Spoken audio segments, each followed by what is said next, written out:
Nuru, tutaonana baadaye. Maana wakati naenda madrasa nimwache baba hali yake sio nzuri. Halafu kule nimekumbuka.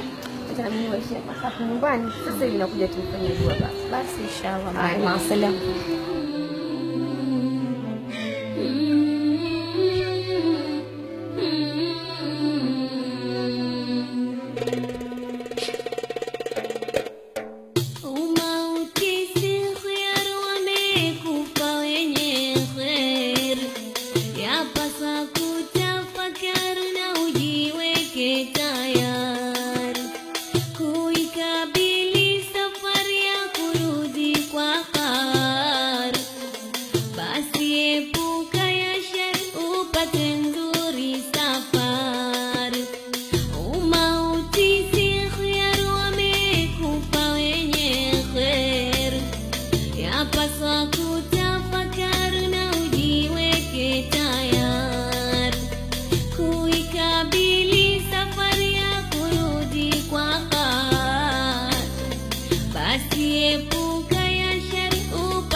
يا ابن آدم النفس تركو على ترك الدنيا لا ترك ما فيها لا دار يسكن المرء بعد الموت إلا الذي يبنيها قبل الموت وإن بان بخير فعليه وإن بان بشر خاب بنيها يا ابن آدم اعلم كل نفس ذائقة الموت وإنما توفون أجورهم يوم القيامة ومن زخزها عن النار وأدخل الجنة فقد فاز